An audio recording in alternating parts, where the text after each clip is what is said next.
Bismillahirrahmanirrahim. Assalamualaikum warahmatullahi wabarakatuh. Bapak-bapak, ibu-ibu, mas-mas, mbak-mbak, khususnya adik-adikku sekalian yang dirahmati Allah dimanapun Anda berada. Kembali di Iip Channel bersama saya, Iip Wijayanto. Kali ini kita akan membahas tema sekuat apapun mantan berusaha, dia gak bisa melupakanmu saat kamu lakukan hal ini. Jadi mantan berusaha melupakan kita. Mantan berusaha segera move on. Apapun yang bisa dia lakukan akan dia lakukan.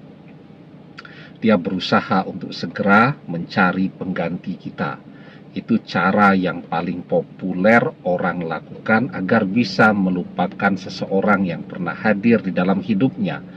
Harapannya, jika orang ini itu lebih segalanya, maka dia bisa melupakan masa lalunya. Tetapi kan realitanya tidak demikian. Orang yang memilih dengan tergesa-gesa, dengan terburu-buru, itu lebih banyak yang kecewanya daripada berhasilnya. Oke lah, sekarang mantan mendapatkan pengganti kita yang memiliki penampilan yang keren, ya, jauh lebih mempesona daripada kita. Tetapi begitu mantan mengenali hatinya, mengenali sifat-sifat, kebiasaan, karakter aslinya, mantan akan kecewa. Orang tuh ya, cantik atau ganteng tuh, pada pandangan pertama kita menilai dia 9. Artinya keren banget, hampir sempurna dari segi penampilannya. Tetapi seiring perjalanan waktu, mengenali sifat dan karakter aslinya, ternyata karena dia cantik, karena dia ganteng, dia tidak setia. Karena dia merasa dirinya cantik, merasa dirinya ganteng, dia jadi sombong, tinggi hati. Dia egois, dia pemarah, dan seterusnya. Nilai yang 9 tadi bisa turun terus, ya. Nah, sehingga orang merasa tidak betah untuk berlama-lama. Ya kan, kalau punya pasangan yang tidak setia, selingkuh terus, ya, karena merasa dirinya keren dan banyak yang menginginkannya. Kemudian sudah begitu egois, ya, pemarah, suka bertengkar, dan seterusnya. Nah, itu membuat ya orang merasa tidak nyaman, tidak betah untuk berlama-lama dengan pasangan yang seperti ini. Nah, ditambah lagi ketika mantan melihat setelah perpisahan itu terjadi, ternyata ya kita tidak mengalami kemunduran apapun, kita juga jadi lebih keren daripada yang mantan kenal dulu, kita menjadi lebih menarik, menjadi lebih manfaat, follower kita di media sosial kita bertambah banyak, kita semakin populer, semakin dikenal luas oleh begitu banyak orang, dan itu yang akan membuat mantan jadi kepikiran kita terus. Jadi bukannya melupakan, tetapi justru jadi penasaran dengan apa yang kita kerjakan pada saat ini.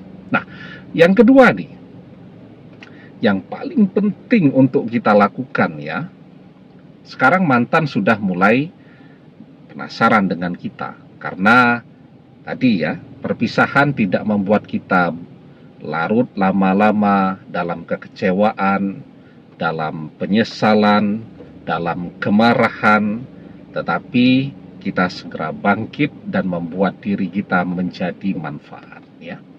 Nah, yang kedua, ini yang paling penting ya, bagaimana kita terus ya menggetarkan hati dan pikiran mantan.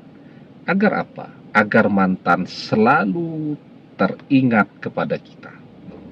Ketika kita sentuh hatinya, dengan cara menyebut nama mantan di dalam doa-doa kita. Hatinya bergetar.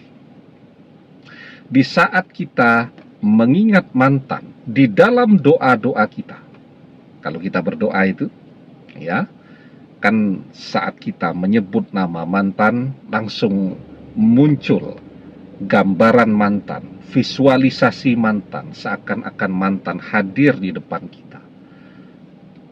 Kita mengingat mantan di dalam doa kita, itu energi yang terpancar kepada mantan sangat besar. Apalagi tadi ketika pikiran kita memvisualisasikan mantan dengan amat sangat jelas, ya, itu sinyalnya juga akan langsung terkirim kepada mantan, ya, dan membuat pikiran kita dan mantan langsung terhubung seperti halnya wifi. Orang datang tuh ya, kan sering ya, orang datang ke restoran, ke kafe, ke tempat makan karena ada tulisan wifi gratis. Begitu kita on-kan, kita hidupkan laptop kita, tahu passwordnya, langsung terhubung tuh sinyal wifi ke laptop kita. Pikiran manusia juga begitu, kata Profesor Digby Tatum dari Sheffield University. Pikiran manusia itu bekerja seperti halnya wifi. Saat kita memikirkan mantan, pikiran kita dan mantan otomatis langsung terhubung, ya, dan itu membuat mantan selalu teringat kepada kita. Nah, apa yang kita bayangkan saat kita berdoa? Tentu kita membayangkan yang baik, kan? Kita berdoa agar mantan sadar, agar mantan jadi jodoh kita, agar mantan datang dan kembali kepada kita. Nah, jadi doanya tuh jadi lengkap sekali.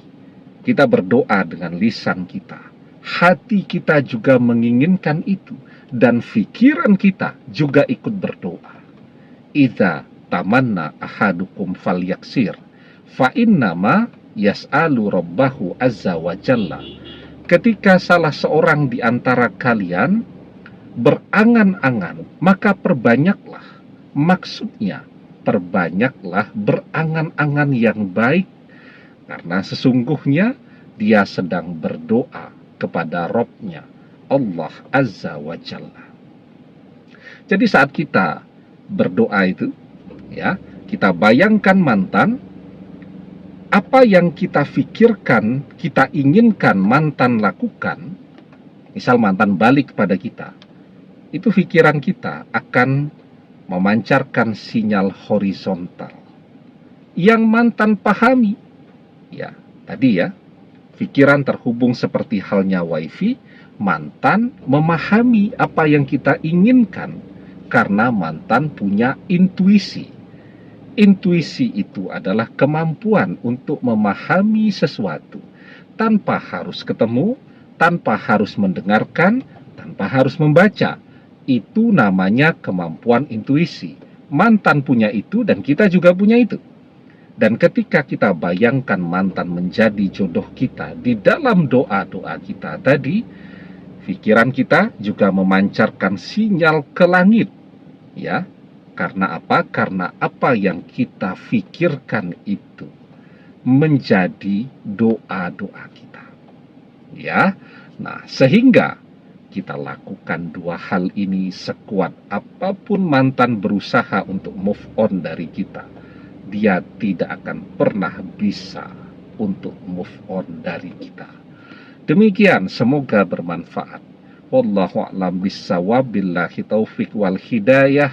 Assalamualaikum warahmatullahi wabarakatuh.